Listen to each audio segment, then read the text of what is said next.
माननीय सदस्य श्री सुदीप कुमार।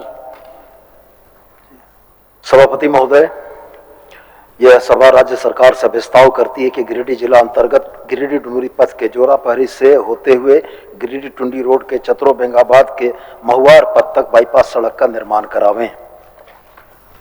अध्यक्ष महोदय, गिरिडीह बाईपास के निर्माण हेतु परामर्शी के माध्यम से डीपीआर सूत्रण के लिए निविदा आमंत्रित की गई है अध्यक्ष महोदय, और डीपीआर गठन के पश्चात निधि की उपलब्धता के आलोक में योजना की स्वीकृति हेतु आवश्यक अग्रेतर कार्रवाई की जा सकेगी। सभापति महोदय, डीपीआर सूत्रण के लिए निविदा का आमंत्रण कब हुआ? निविदा डीपीआर कब तक बन जाएगा? इसके संबंध में माननीय मंत्री कुछ स्पष्ट आश्वासन दें। माननीय मंत्री जी, 3 महीने के अंदर हो जाएगा, बीड आमंत्रित किया जा चुका है।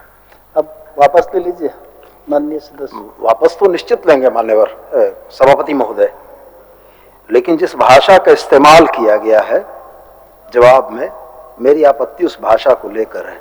यह राज्य सरकार है और सड़क का निर्माण एक जनहित का कार्य है। निधि की उपलब्धता के आलोक में, ये निधि की उपलब्धता क्या होती है सभापति महोदय? ये परचून की दुकान है या सरकार है?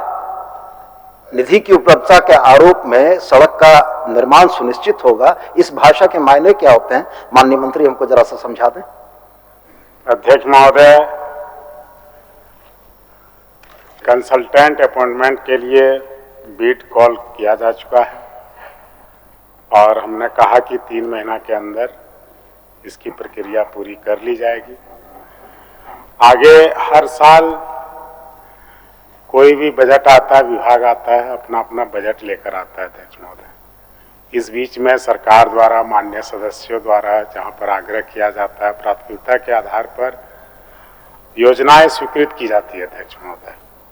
यह बाईपास अति महत्वपूर्ण है, सरकार के प्राथमिकता में शुमार है। माननीय सदस्य के भावनाओं का भी हम आदर करते हैं अध्यक्ष महोदय, और मैं माननीय सदस्य को आश्वस्त करना चाहता हूं कि सरकार इस बारे में सकारात्मक सोच रही है और कंसल्टेंट अपॉइंटमेंट के पश्चात हम बजट को देखते हुए आगे निर्णय लेंगे। सभापति महोदय, उत्तर तो बड़ा सीधा है, लेकिन मैं आपके माध्यम से माननीय मंत्री को यह जानकारी देना चाहता हूं कि आज से 1.5 साल पहले डीपीआर के सूत्रण के लिए निविदा आमंत्रित की गई थी, और बड़ा दुर्भाग्यपूर्ण है कि सड़क जो संपर्क का सबसे सर्वोत्तम माध्यम है, उसके डीपीआर सूत्रण में अगर 1.5 साल लग गया और माननीय मंत्री 3 महीना और बोल रहे हैं, हम उसमें भी सहमत हैं, लेकिन हम माननीय मंत्री से यह आश्वासन चाहते हैं कि अगले वित्तीय वर्ष में इस सड़क की स्वीकृति सरकार के द्वारा दी जाएगी।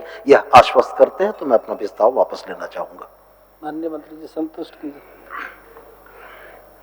अध्यक्ष महोदय, विभाग सतत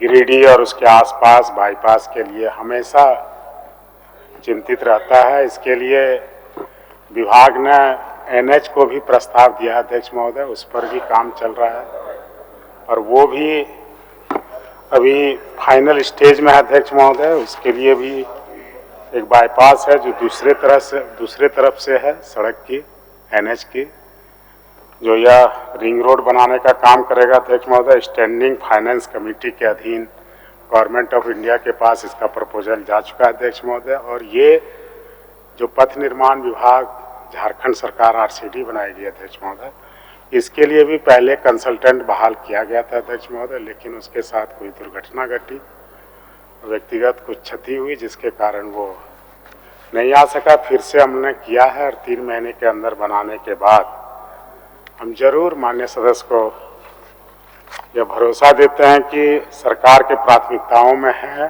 और भविष्य में निधि की उपलब्धता के आधार पर हम निर्णय लेंगे। और माननीय सदस्य आग्रह करेंगे कि अपना विस्तार प्रस्ताव वापस ले और उनके जो सुझाव हैं उसके अनुसार सरकार हमेशा उनको सम्मान दी है और आगे भी करेगी। चलिए, अब वापस ले लीजिए, ले लेंगे। अगले वित्तीय वर्ष में ला दीजिएगा, इतना तो बोल दीजिए माननीय मंत्री। उसके बाद तो चुनाव में जाना है। अध्यक्ष महोदय, बजट आएगा, निधि की उपलब्धता, सबका सम्मान देखना पड़ता है, सब कुछ देखना पड़ता है, और माननीय सदस्य भी इन बातों को समझते हैं। लेकिन गिरिडीह के और अपने विधानसभा के प्रति और राज्य के प्रति उनके कमिटमेंट को कोई नकार नहीं सकता। अध्यक्ष महोदय, उनके सुझावों को हमेशा विभाग सरकार सम्मान करते हैं और उनसे आग्रह करती है कि हम बजट आने के बाद, निधि की उपलब्धता के बाद निर्णय लेंगे और इस पर आगे बढ़ेंगे। हम पुनः आग्रह करते हैं कि अपना विस्तार वापस लें। मैं अपना विस्तार वापस लेता हूं। धन्यवाद।